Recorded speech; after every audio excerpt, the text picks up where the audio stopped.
নমস্কাৰ, অনুকল স্বাগত কৰিছোঁ এক্সোটিক পেট এছ'চিয়েশ্যন অসমলৈ। গুৱাহাটীত এভেইলেবল থকা কিছুমান পাপি কাভাৰ কৰিব ওলাইছোঁ ভিডিঅ'জ। তো ভিডিঅ'টো সেইসকলে চাওঁ বুলি আশা কৰিছোঁ। আহক ভিডিঅ'টো ষ্টাৰ্ট কৰোঁ। তাৰ আগতে মোৰ চেনেলত গিভএৱে চলিছে কালচাৰ স্পিচত, তাতে পাৰ্টিচিপেট কৰা নাই। যদি চেনেলটো ছাবস্ক্ৰাইব কৰা নাই কাইণ্ডলি ছাবস্ক্ৰাইব কৰি দিব বুলি আশা কৰিছোঁ। বন্ধুসকল, ধুনীয়া হেল্থ গ্ৰ'থৰ ফুল মাৰ্কিঙৰ বিগেলৰ হেভি বনৰ হেল্ডি মেচিভ চাইজৰ পাপিজ এভেইলেবল আছে মোৰ চেনেলৰ লগতে গুৱাহাটী আৰু গুৱাহাটীৰ পৰা অসমৰ নৰ্থ ইষ্টত ডেলিভাৰী হৈ যাব। হেল গোটছ কালাকত চাওক, বহুত বেছি হেল্ডি, বহুত বেছি এক্টিভ, বহুত বেছি মম লগা হেভি বনোৱা হেল্ডি পাপি হয় আৰু এক্টিভ পাপি হয়। চ' যাকে লগা থাকে এনেকুৱা ধুনীয়া হেল্থৰ কথাৰ মম লগা হেল্ডি হেভি বনৰ বিগেলৰ পাপি, কথা পাতি আৰু বাকী ডিটেইল আপুনি সুন্দৰভাৱে ল'ব পাৰে।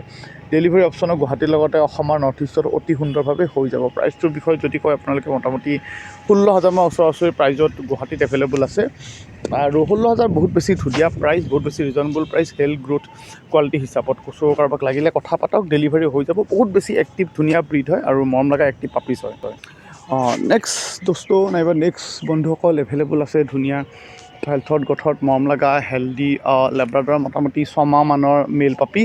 হেল কোট কালাকত চাওক, বহুত বেছি ধুনীয়া আমেৰিকান ব্লাডলাইনৰে হয়, বাট বহুত বেছি ধুনীয়া হেল্থত গঠত মৰম লগা হেল্ডি হেভি বনৰ পাপি হয়, এক্টিভ পাপি হয়। আৰু ইণ্ডিয়াত যদি মেক্সিমাম কিবা বিক্ৰী হোৱা ব্ৰিড আছে ডাঙৰ ব্ৰিডত, লাৰ্জ ব্ৰিডত, ফেমিলি ব্ৰিডত, তেতিয়া সেইটো হৈছে লেব্ৰাডৰ।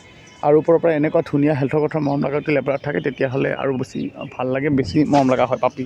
চ' যাকে লগা থাকে কথা পাতক। ডেলিভাৰী অপশ্যন গুৱাহাটীৰ লগত অসম নৰ্থ ইষ্টত হৈ যাব। 12,000 মান ওচৰা-ওচৰি প্ৰাইজত আছে। এটা ভেকচিনেশ্যনো হৈ আছে এইটোত, আৰু বহুত বেছি ফ্ৰেণ্ডলি পাপি হয়, অলপো এগ্ৰেশ্যন নাই। এনে জানে আপোনালোকে লেব্ৰাডৰ এনে এগ্ৰেশ্যন বোলা কোনো বস্তুৱে নাই।